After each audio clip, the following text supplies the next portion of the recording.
Halo guys, apa kabar teman-teman semua? Kita buka episode baru di channel ini, bukan Bimbel Stan. Kali ini dengan orang-orang yang bertanggung jawab sama hadirnya channel ini. Ayo, silakan diperkenalkan dulu siapa-siapa aja ini namanya. Siapa nih duluan, Pak? Silakan. Aku ya. Oke. Halo teman-teman semua. Jadi terima kasih Pak udah undang saya di sini. Iya. Jadi namaku Daniel. Oke. Jadi aku asalnya dari Jakarta, tapi Oke. sekarang dinasnya nggak di Jakarta. Iya. Terus aku masuk STAN waktu itu tahun 2015. Oke. Apalagi kira-kira? Udah dulu. Itu aja. Oke. Kalau aku Bapak ini siapa Rizky, namanya? masuk STAN sama Daniel Satu angkatan? Oke. Dinas di Medan. Oke. Jadi episode kali ini kita rencananya mau ngobrolin soal agak seru nih sebenarnya karena mungkin kalian masih lumayan deket lah sama zaman-zaman SMA. Kita mau ngomongin soal IPA atau IPS, mana yang lebih cocok untuk masuk STAN gitu. Jadi ini pertanyaan pertama, kalian IPA atau IPS? Rizky? IPA. Aku IPS. Sama. Oh, IPS. Oke. Sama. Mau nanya di IPS kan memang pengen di IPS atau karena Memang pakai Oh, IPS. Oke. Jadi gini. Berarti Bapak karena masuk IPA. Karena masuk IPA. Jadi gini, menurut kalian secara umum dulu lah, lebih cocok IPA atau IPS? Ini masih dari cocoknya ya. Apa yang kalian pelajari di IPA atau IPS pada waktu kalian masuk ke STAN? Aku. Iya. Gimana ya? Kalau menurut aku sih IPA sama IPS sama aja karena mungkin kalau misalkan di semester pertama itu anak-anak IPS lebih jago dia nguasain akuntansi. Oke. Karena kan kalau di kayak aku aja pas SMA itu udah diajarin jurnal umum Ya, gitu, ya, pengantar ya, akuntansi. ya, ya. Pengantar akuntansi itu udah paham. Hmm. Tapi nanti pas semester 2 kalau aku inget-inget zaman dulu anak-anak IPA-nya malah bisa Ngejar. bisa ngejar gitu. Iya, iya, Lebih oke. cepet tangkap kali ya. Karena kan memang kalau anak-anak IPA udah biasa ngitung-ngitung Iya, gitu. iya, Sementara pasti. kalau anak IPS kan memang hafal-hafalan gitu sih. Dan bersosial ya. Bersosial dan bercanda mungkin ya. Kalau IPA gimana? Kalau IPA gimana? Kalau Rizky gimana? Ini udah jelas nih pembandingan kan udah bisa dikasih hijab nih di sini. Kalau IPA kan sebenarnya sama juga seperti yang Daniel bilang tadi, cuman kalau aku pengalaman sendiri IPA itu ya sebenarnya nggak ada masalah. Cuma pas di awal itu kayak agak terkejut dengan materi yang belum pernah dipelajari sama sekali. Oke. Kredit gitu Nah, ya. Iya. apalagi misalnya pas akuntansi belajarnya itu langsung pakai istilah-istilah bahasa Inggris, account payable segala macam kita belum familiar. Kalau misalnya kalian waktu kuliah itu sempat bikin ngobrol-ngobrol nggak sama sebagian besar satu angkatan kalian, lebih banyak IPA atau IPS di tahun kalian? Karena kebetulan satu angkatan juga akan lebih gampang. Kira-kira lebih banyak IPA atau IPS? Atau memang di waktu kuliah justru memang nggak pernah ngobrolin soal itu? Jarang sih, tapi kemungkinan sih kayaknya IPA kali ya. Tapi sebenarnya bahkan yang SMK segala macam ada juga. Ada, Iya. SMK ada. Ada, aku angkatan Maksudnya juga ada sih. enggak melulu IPA IPS gitu. Oke, gimana ya? Kalau aku sendiri kan IPS, sendiri IPS. Kalau kan waktu tahun kalian itu kan udah dari kelas 1 ya? Istilahnya sekarang kelas berapa? Kelas 7 ya? 10. 10. Kelas Kelas 7. 10. 7 SMP ya. Oh, 7. Oke. 10, 11, 12 berarti dari 10 udah dibagi IPA IPS. Enggak, kelas 11. Oh. Di kelas 3-nya. Kelas Iya, 2-nya. kelas 2. Oh, kalau aku kelas 3. Kelas 3 baru Kelas 3 baru IPA IPS. Kalau aku kebetulan, aku kan sekolahnya yayasan bang. Jadi SMP SMA di situ. Masih buka sekarang yayasan. Syukur alhamdulillah masih. Jadi di situ nggak ada IPS-nya. Jadi kita dari kelas 1 udah belajar IPA. Oh gitu. Fokus banget ya. Bahkan dari SMP Alam udah. banget. Iya. Itu emang IPA dan IPS aja. Karena di beberapa sekolah aku tahu ada kelas bahasa juga. IPA aja, nggak ada IPS. Enggak, maksudnya yang kelas 10 dan 11. Sorry, kelas 11 dan 12. Ini berarti. Oh aku nggak ada, cuma IPS aja. Oh, gitu. Dan setauku pas aku keluar dari SMA kayaknya sekarang sebutannya nggak IPS lagi, tapi MIPA sama IIS, tau gak? Nggak tahu. Isdalia. Oh, agak. MIPA sama IIS. Jadi IIS itu untuk IPS, MIPA itu untuk IPA. Jadi serius. Jadi MIPA dan IIS. Jadi anak IIS berapa? Aku baru tahu sih. Atau IIS. Oke. Atau coba deh. Nah, ini kayaknya nggak valid kayak informasinya. Maksudnya gini, awal kalian masuk ke IPS lah ya, kalau Rizky kan, jadi memang udah tahu bakal minat untuk masuk STAN. Nah, jadi agak panjang nih cerita ya. Okay. Sebenarnya aku tahu STAN itu udah lama dari SMP, tapi cuma tahu kalau STAN itu ya gratis, dikasih uang sangu tiap bulan. Okay. Jadi itu yang bikin emang pengen masuk STAN, tapi nggak tahu tuh ujian-ujiannya itu apa aja nanti mau dibahas. Udah berlanjut kelas 10 main-main. Kelas 11 masih main-main gak tau kemana. Nah kelas 3 barulah tuh mulai-mulai cari tahu soal-soal STAN gimana kan. Berhubung karena aku anak IPS yang tidak suka menghitung, pas ngelihat soal TPA-nya jadi minder. Jadi aku pengen masuk STAN tapi kayak nggak ada persiapan sama sekali di situ kalau aku. Jadi aku emang kalau pas kelas 12 lebih fokus ke SBM-nya. Gitu. Kalau Rizky? Aku malah lebih fokus di STAN sejak betul-betul fokus ya bang. Fokusnya itu setelah kelas 3. Taunya memang sama kayak Daniel juga dari SMP udah tahu STAN itu gimana. Pas kelas 1 kelas 2 belum kepikiran sama sekali ke STAN, masih kepikiran ke waktu itu teknik informatika atau ilmu komputer lah. Berarti kuliah di kelas 3 baru kepikiran ke STAN. Ya, apa namanya, negeri ya? Iya, fokusnya ke PTN lah, perguruan tinggi negeri. Nah pas kelas 3 baru kepikiran ke STAN. Pertimbangannya sama juga dari materi juga, sebenarnya ada uang saku waktu itu masih ada. Terus setelah lulus langsung kerja gitu. Kalau misalnya yang di 3 tahun, di 1 tahun, habis itu langsung kerja. Nah pertimbangannya kemarin itu pas setelah lulus SMA ditinggalin tuh teknik segala macam, itu nggak mikirin itu lagi. Kalau bisa ngambil yang perguruan tinggi negeri yang untuk cadangan lah istilahnya. Kalau nggak masuk STAN itu ngambil yang bahasa Inggris sama matematika. Kalau misalnya nanti STAN nggak buka, paling nggak setahun udah punya backup bahasa Inggris atau matematika untuk tes tahun depannya gitu. Berarti memang niat masuk tapi STAN dari awal. Tapi setelah kelas 3 ada niatnya. Kayaknya ini sih lebih menarik untuk bahas yang IPA. Jadi yang dibahas Daniel tadi soal pada waktu pertama kali masuk di STAN kan otomatis ada pelajaran akuntansi yang relate kemungkinan paling akuntansi ya, kalau yang dipelajari di SMA dan dipelajari juga di STAN. Sempat bingung nggak gitu, karena ada, kalau mau sharing pengalamanku dulu, ada malah temanku yang sampai pertanyaan basic kenapa mesti di debit, kenapa mesti di kredit gitu. Sempat nemuin pertanyaan kayak gitu nggak gitu? Bahkan aku lebih parah dari itu bang. Karena kebetulan waktu bahasa Inggris kan. Nyampeinnya juga pakai bahasa Inggris, nama akun-akunnya semua bahasa Inggris. Itu betul-betul yang sebenarnya kalau bahasa Indonesia pun masih bingung. Double bingungnya ya. Jadi ditambah lagi waktu itu cuma beberapa bulan dosen yang ngajar itu pindah, dimutasi. Lupa mutasi atau tugas belajar gitu. Cuma dosennya ini ganti sama dosen baru. Dan basicnya bahasa Inggris.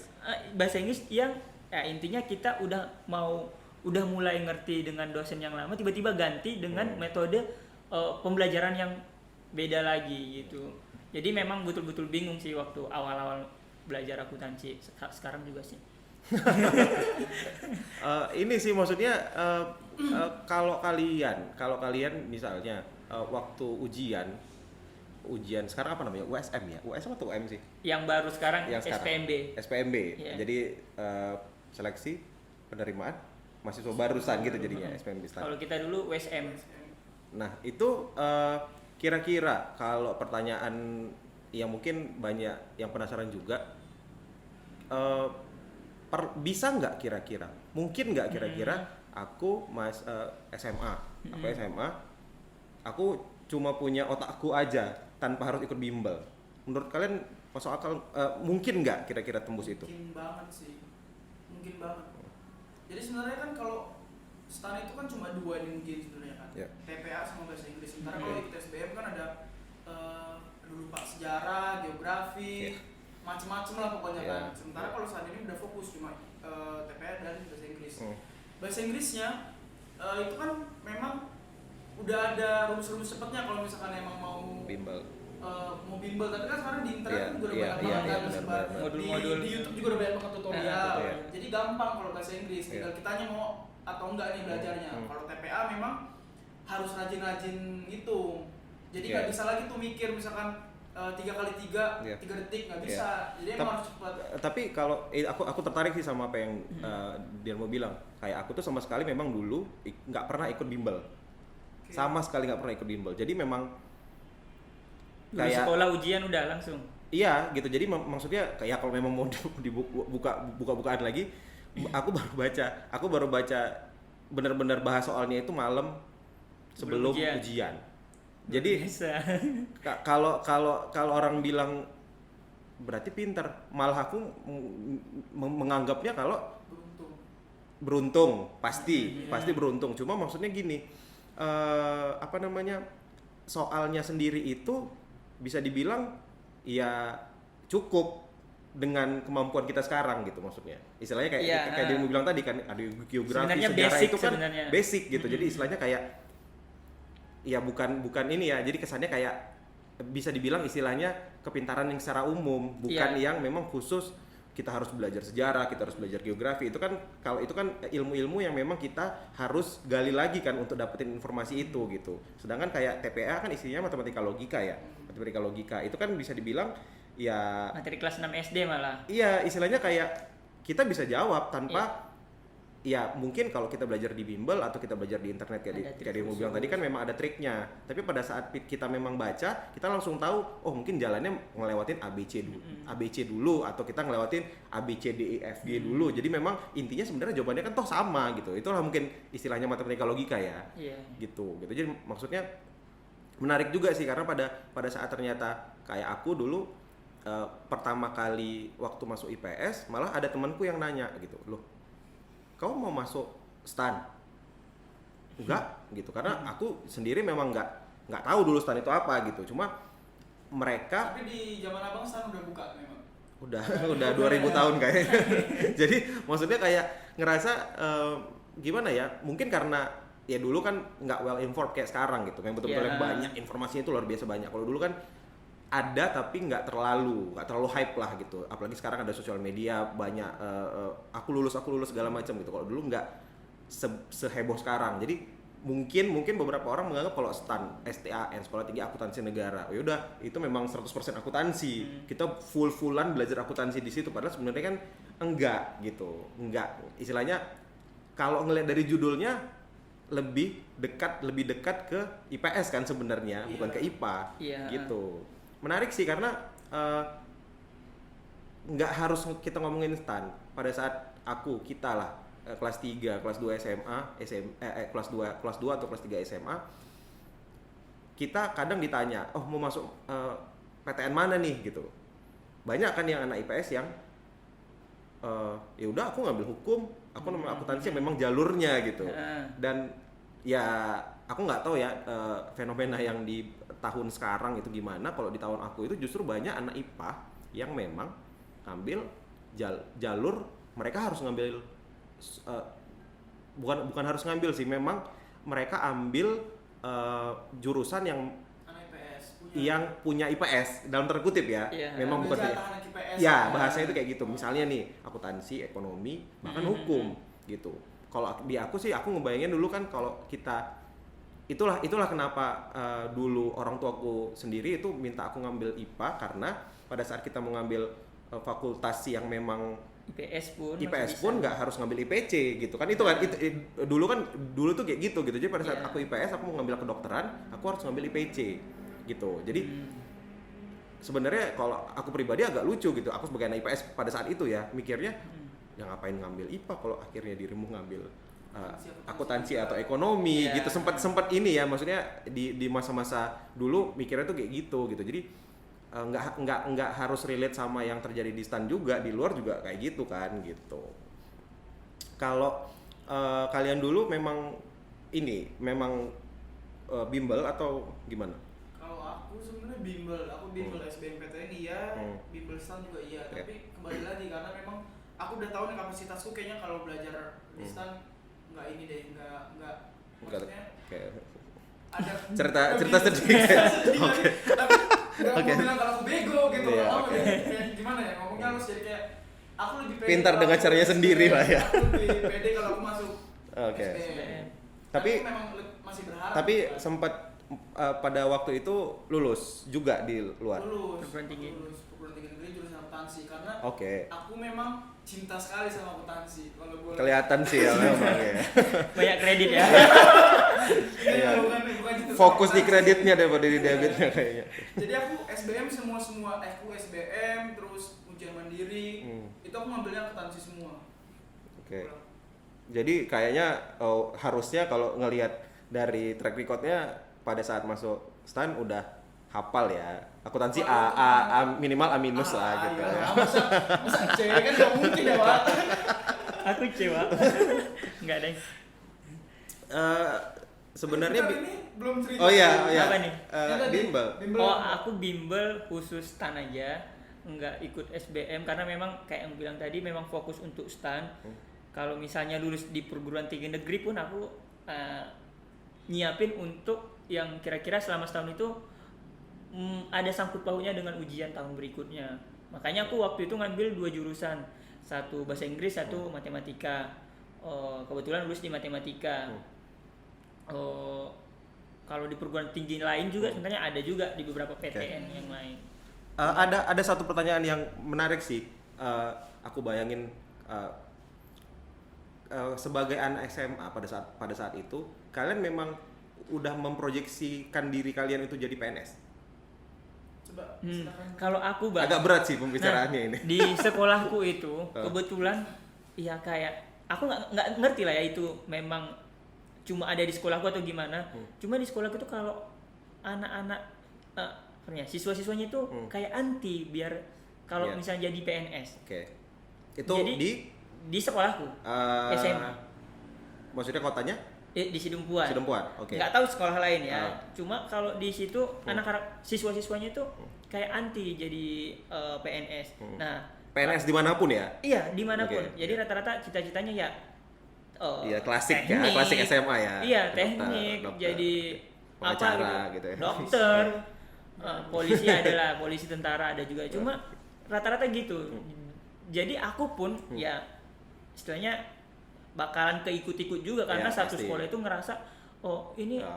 PNS itu kayak Iya. apa gitu. Karena sebenarnya jujur aja sih, aku jujur secara pribadi belum pernah ketemu anak SMA di zamanku atau di zaman Cita-cita sekarang yang bercita-cita, bang aku mau jadi PNS gitu. Iya. Itu belum pernah kejadian gitu. Aku nggak tahu kenapa ya. Mungkin perlu di riset lagi segala macam. Cuma maksudnya aku nggak tahu kalau sekarang pada saat kelas 1, kelas 2, kelas 3 SMA udah mau masuk STAN, berarti kan dia udah memproyeksikan diri dia sebagai PNS kan. Cuma sih bang Bener nggak sih kayaknya kayak gitu? kata PNS itu mungkin untuk anak sekolahan belum terlalu gimana bilangnya. Mereka lebih mikirnya guru, dokter. iya, iya. Padahal kan guru, dokter segala macam kan PNS juga Bisa sebenarnya jadi kan. PNS Bisa jadi ya, PNS iya, juga kan. benar-benar. Cuma mereka lebih ke profesinya. Sementara sebenarnya mereka juga PNS gitu. Oke. Kalau aku sih ngeliat PNS itu yang di kecamatan gitu, yang maksudnya aku yang pernah berhubungan langsung sama mereka. Jadi kalau aku udah ditanya belum udah. Oke, silakan. Oke. Jadi kalau aku gimana ya? Aku sebenarnya di keluarga aku nggak ada yang PNS, di Oke. keluarga kecil maksudnya. Tapi kalau di keluarga besar memang ada satu dua PNS. Kalau aku melihatnya mungkin karena sering dulu main-main ke kecamatan, aku nggak mau sama sekali jadi PNS. Tapi mungkin karena STAN, udahlah nggak apa-apa, aku gitu. Oke. Nangkep gak? Jadi kalau misalnya aku mau jadi PNS tapi kalau dari STAN aja outputnya, nggak mau Oke. dari yang lain-lain. Kalian pada saat mau masuk STAN pada saat SMA ya, itu memang udah tahu kalau pada saat kalian masuk STAN otomatis jadi PNS. Itu dulu pertanyaannya. Itu tahu. Terinformasi nggak cerita itu? Terinformasi. Kalau itu terinformasi, tapi mungkin Dan itu udah tahu di Kementerian Keuangan gitu. itu udah tahu. Kalau itu udah tahu. Oke. Tapi itu taunya ya pas ujung-ujung udah mau kelas 3. Kalau dari SMP zaman dulu tahu sampai kelas 11 tutup mata, nggak tahu, yang penting stan aja, taunya stan aja. Digaji dan nggak bayar uang. Pada saat itu berarti udah tahu juga belum soal Kementerian Keuangan itu pegawainya adalah PNS pusat. Nah, sampai sedetail itu kalau nggak itu kira-kira? enggak. Oh enggak berarti. Ya udah PNS aja gitu. PNS aja gitu. Kalau aku dulu justru malah nggak, sampai udah kuliah semester 1 ketemu sama dosen segala macam dijelasin kalau kalian bakal jadi PNS loh gitu. Aku ya serius gitu. Oh, berarti Abang nggak tahu itu kalau aku. Jadi di situ seneng atau? Aku nggak tahu ya karena boleh jujur. jadi gini. Jadi cerita tentang aku dikit nih. Jadi kelas 3 SMA itu aku punya cita-cita untuk jadi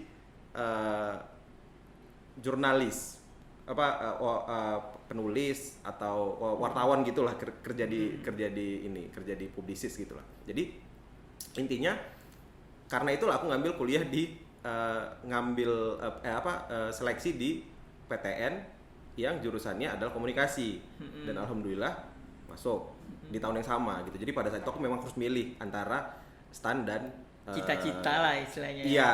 Cita-cita. Dan jujur aja pada saat aku memang bukan yang anak bimbel, anak les segala macam gitu, dan memang kebanyakan main-main gitu. Jadi pada saat ambil lulus si komunikasi ini malah shock karena dulu kan SPMB ya, sekarang apa sih namanya, pokoknya yang seleksi PTN. penerimaan mahasiswa baru untuk PTN gitu. Itu betul-betul yang kayak shock karena itu pilihan pertama dan passing grade-nya lumayan gitu, dan aku menganggap kalau misalnya aku lulus aku paling ke pilihan kedua, nggak mungkin pilihan pertama gitu. Ternyata lulus. Jadi dan kebetulan kelulusannya itu 2 hari atau 3 hari sebelum STAN lulus, jadi kayak ya udahlah ngapain aku ngambil STAN, atau juga aku ngambil STAN itu memang ngikutin teman-teman untuk ya udah ikut gitu. Jadi akhirnya memang keluarga yang memang untuk ya udahlah kamu ngambil STAN aja, ngapain ngambil itu. Memang itu S1 aku ambil kan, maksudnya dapet lah gitu si PTN favoritku ini gitu. Jadi nyambung ke apakah waktu diinformasikan kalau aku bakal jadi PNS itu senang atau enggak, di saat itu yang ngambang gitu. Pada saat itu 18 tahun duduk di kuliah yang memang pada saat itu kedinasan, dan memang nggak terinformasi full soal nanti bakal dapat apa sih setelah masuk PNS gitu. Jadi ya udah santai, aku nggak tahu juga antara senang atau sedih atau apa yang ada di pikiranku. Yang pasti pada saat itu aku mikirnya ya sebagai anak SMA idealis kan, pasti kan masih kepingin ngejar ini, pengen ngumpul sama teman-teman. Ya akhirnya ya dijalanin aja dan sampai di titik ini gitu. Ini sih maksudnya mungkin teman-teman di luar masih ngerasa kayak, apalagi yang masih sekolah di kelas 1, kelas 2, kelas 3 SMA, baik itu udah dibagi IPA atau IPS. Kalau aku bilang sih bisa dibilang pasti ngaruh gitu. Iya, cuma maksudnya gini, ujian STAN sendiri kan bukan sesuatu yang memang ujian sejarah khusus atau ujian fisika khusus atau ujian tata negara khusus. Pada saat kayak di angkatanku itu di IPS ada namanya tata negara, sosiologi, antropologi yang memang nggak akan dipelajari juga di bagian IPA, dan itu juga nggak bakal masuk juga kan ke ujian STAN gitu. Jadi kalau aku bilang sih sebenarnya pribadi ya, aku nggak tahu kalau kalian berdua, kalau aku bilang sih sebenarnya nggak ada masalah mau di IPA mau di IPS. Malah di angkatanku malah ada yang SMK atau STM gitu, yang memang betul-betul yang istilahnya bisa ya gitu. Aku sih ngebayanginnya gitu. Balik lagi ke orangnya juga sih sebenarnya. Akhirnya let's say ternyata misalnya dia IPA, dia ternyata malah suka sama IPS dan dia memang belajar khusus sama siapa tadi istilahnya TPA ya, matematika logika itu segala macam, itu kan memang nggak dipelajari khusus juga kan di pelajaran SMA gitu. Ini sih maksudnya senang sih bisa sharing sama kalian soal itu, karena anak-anak SMA ini kan satu ngikutin temen ya, itu pasti, itu ngikutin temen itu pasti gitu, istilahnya kayak abang lah ya. Iya sebenarnya iya gitu, karena mungkin kalau temanku aku nggak ngajak aku ke STAN mungkin aku nggak bakal masuk juga, itu pasti gitu. Dan teman-teman aku tuh rata-rata, mungkin nggak rata-rata lah, beberapa sebagian besar nyoba PTN itu pilihan pertama itu FK, kedokteran gitu. Jadi entah kenapa di satu angkatan SMA aku tuh banyak yang lulus kedokteran dan aku hampir juga ngambil itu gitu. Sampai segitunya ya, maksudnya banyak anak-anak SMA yang nggak terinformasi secara baik kalau dia tuh kayak apa istilahnya coaching apa istilahnya? jadi kayak talent scouting ya istilahnya, bakat kita tuh mau kemana sebenarnya gitu kan, itu perlu juga kan untuk sebagai anak SMA gitu. Tapi pernah sih kalau mau cerita kayak gitu, sebenarnya kalau di sekolahku pas kita mau ke kelas 11 sebelum pecah IPA IPS itu kita ada tes IQ sebenarnya. Oh gitu. Disuruh gambar, disuruh jawab pertanyaan. Tapi itu sedihnya IQ ku 61. Ya bentar dulu. 61, tolong lah. Maksudnya 61 tuh mau jadi apa sih anak ini? Sekolah juga kalau kayaknya mau bimbing anak dengan IQ 61 bingung. Itu waktu SMA. Waktu SMA. Aku bisa ngebayangin sih guru-gurumu waktu SMA itu waktu denger Daniel lulus STAN itu mungkin Daniel yang mana ya gitu. Oh yang 61. 61 81 gitu. Tapi kalau di bawah 100 ya Mas, di 81 mungkin. Tapi kan 61 rendahan sih. 81 lah. Aku ada sih kenalan yang bisa ngecek IQ sekarang ya, nanti kita cek aja deh. Tapi nggak tahu siapa kalau bisa bela diri memang pas zaman itu mau tesnya itu. Jadi paginya tes nih, siangnya nanti ada study tour. Jadi mungkin karena emang namanya anak-anak pengen jalan-jalan kali dulu kan. Jadi udahlah bodo amat, yang penting isi. Gambar pun nggak ngasal. Itu pembelaan terbaikmu ya. Kalau misalkan mau disalahin kan, kok 61 sih, apa 81 IQ-nya udah banget. Jadi sebenarnya waktu nyoba STAN dan akhirnya lulus itu teringat dengan 61, akhirnya bisa membuktikan kalau aku sebodoh itu gitu. Itu sih, teman-teman jangan sedih. Sebenarnya tapi kayak aku menjelek-jelekan diriku sendiri di sini ya, nggak ada. Biar penonton yang menilai, yang ngejudge aja sih sebenarnya. Terima kasih sudah menonton video ini. Jangan lupa di-subscribe dan share ke teman-teman kalian supaya kita makin semangat bikin video untuk teman-teman semua. Terima kasih. Kami caps dulu ya guys, bukan Mimblestan. Bye.